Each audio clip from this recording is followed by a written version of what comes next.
biso to telemi awa balobi yo otelemi wapi yango nazo senga bino bo s'abonner vraiment massivement na Anti-Stress TV chaîne na ngai ya yo ya ye ya biso banso so boni bo mona ba gag ba émission éducative boni bo mona ba vrai film proprement dit film Anti-Stress TV biso to telemi ba kona biso mesiko s'abonner alors massivement ici ka ba komi abonnez-vous na rouge wana yo Dobika.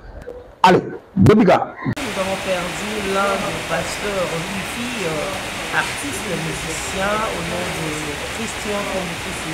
Dakonouda nous a laissé depuis quelques semaines déjà. Alors, beaucoup de gens m'ont cliqué sur sa délivrance, sur Kobongo la Mamoté Manaye. Et nous voyons vraiment à Wanakomina Lema, au père spirituel.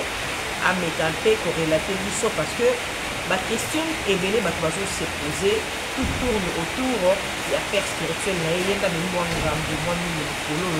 Alors, je suis avec l'apôtre, je vais expliquer ce que est-ce que Christian Bakunda a bon moi qui me fait ma idée à mon apôtre.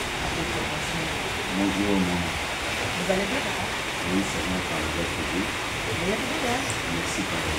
Alors, apôtre, depuis les études de la le Sénat, non, nous avons appelé la est-ce que avant de prendre le solo, comme la paix spirituelle, et peut-être si réellement que nous devons signaler que nous allons vraiment et à solo et à solo.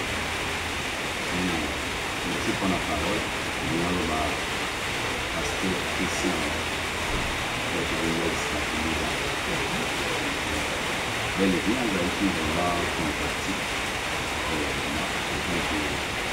Tout enfant de Dieu, quand travailler dans ma vie, à Bélo, à vie, parce que l'ensemble, à Bélo, l'ensemble, quoi, il y a des choses qui s'arrêtent, à moi, cela veut dire que à un moment où son Seigneur est sauvé. Deuxièmement, avec la baptême d'eau, dans la baptême d'eau, il était baptisé aussi du Saint-Esprit. Cela veut dire que la vie ancienne était partie, avec même la vie aussi. C'est-à-dire qu'il a abandonné tout ce qui était quand même.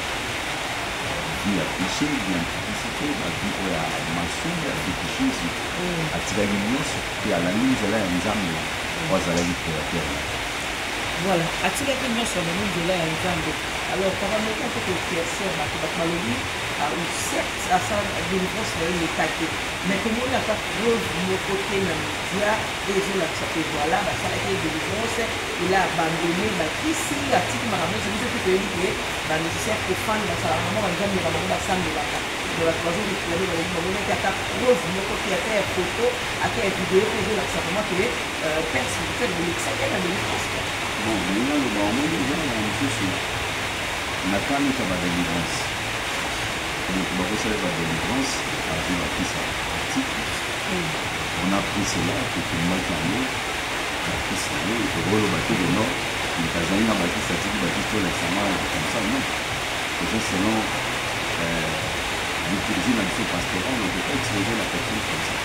L'essentiel, c'est que le bateau, pasteur Christian, a fait la délivrance, comme tout le monde a été dans la délivrance. Et puis, il y a des délivrances, c'est par la vie de processus.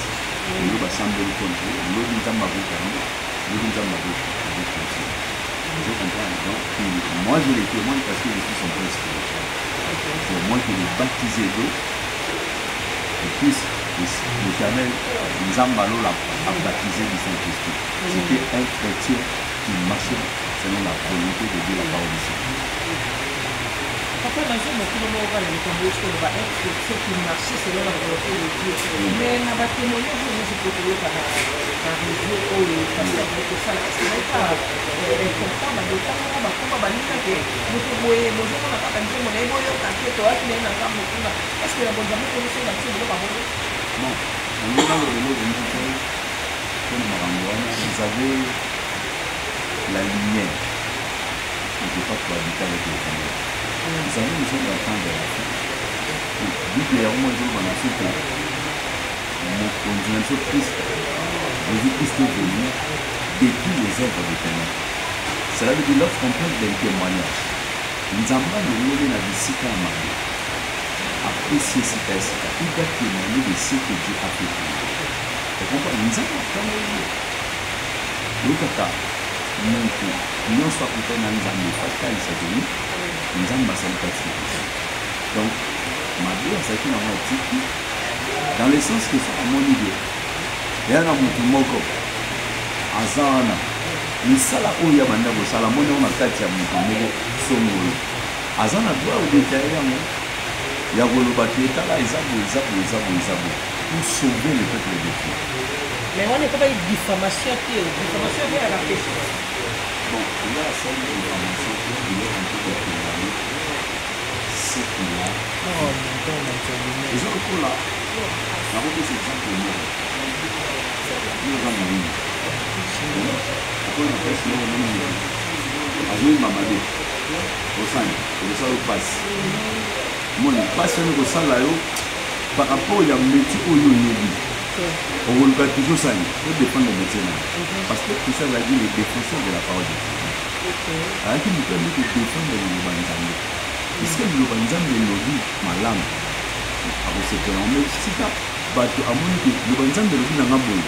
Mais non mon amour, il faut que bateau ça nous soit outé dans un bout. Aïe dit maram et donner nos spectacles. Mais le lorsque aïe dans Nzambe, to à mon que moi y a Nzambe, à tout le sala. Makambo na osala ngambo wana aosepela te po akoluka adefendre liloba nzambe parce que omoni atante oza eza ntango moko na benga yango eza ntango moko te dangereux kozoyeba te nanga na nzambe te nanga na nzambe vous savez que votre président l'église doit être protégée voilà un peu il était un défenseur du corps de Christ bato mingi bayebaka ngo te. Voilà, quand on a quatre interview, tout le monde est classé sa femme est encore jeune, c'est une mélodie, il y a plus de c'est une âme dans une mélodie, c'est une femme à permettre que je me en tout cas, moi aussi, il faut que la mal aussi. Bon, le sol, on a le baron, les autres femmes de la culture, qui ne pas le dire, nous, je suis pas là. Mais je ne suis pas là parce que moi, je suis dit, mon bal de la ce qui m'a sonné, c'est la femme à âge, c'est un mot pour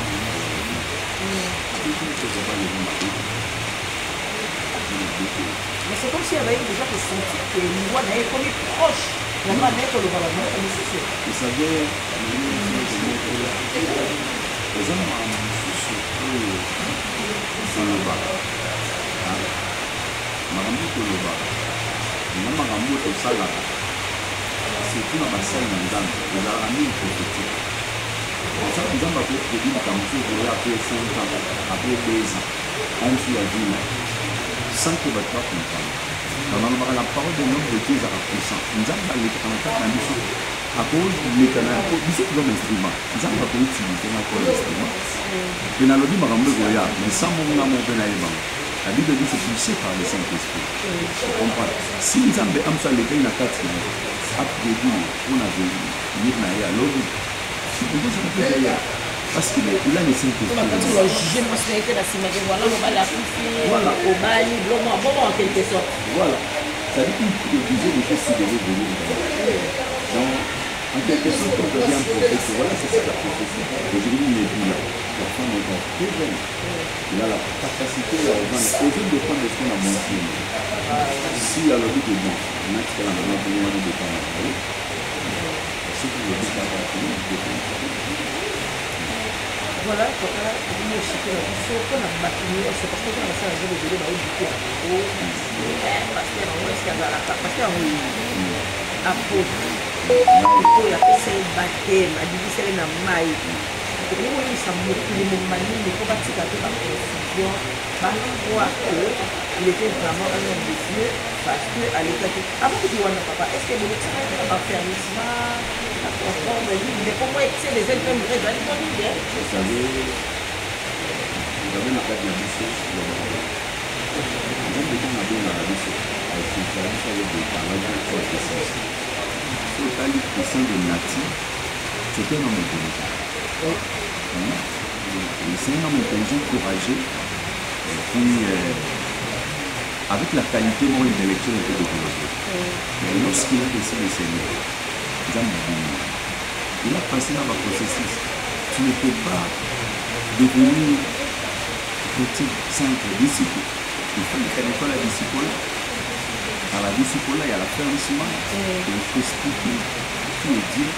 Pourquoi tu as choisi ce temps? Parce que quand Christ est venu à la vie, le royaume de ses proches, il parle de son royaume. Donc, lorsque tu as un mot, Satan a toujours un royaume de Dieu. Chaque royaume a ses règlements, a ses principes. Et je crois. À la même principe, moi, je vais faire aussi. Mais ce que j'ai aimé à lui, parce qu'il était un homme intelligent. Il savait lire et puis il savait qu'il avait l'esprit de Dieu sans prendre des écritures. À tel point que l'église est belle. Il dit que le pasteur a fait qu'on va lui marrer facilement. Mais lorsqu'il s'intègre facilement, ça peut comprendre qu'il avait la grâce de Dieu. Voilà, il avait la grâce de Dieu. Alors, papa, par rapport à ma critique, on avait expliqué que même la fin de délivrance, est-ce que vraiment, est-ce que, il est un peu de ça, on dit, c'est tout bas pour moi, le peu. Ah, vous avez vraiment il y a un message pour nous soit bien amis chrétiens ou païens à comprendre une chose.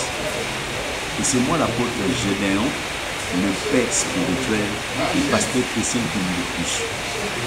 Il a dit que malheureusement, il n'est pas dans l'âme en tant que père, et c'était un fils qui était dans le cœur de son père. Il était converti et il a marché avec son Dieu. C'est vraiment aussi la gauche droitité parce que Belé, il n'a pas un père, mais le père est là maintenant en train de parler. Alors voilà pourquoi dans aussi dans la vie il était l'un de notre collègues, l'un des fils parmi la Misala Otosali Nanzambe. Je l'aimais beaucoup parce que c'est un homme simple, humble et il savait comment communiquer avec les gens. Vraiment.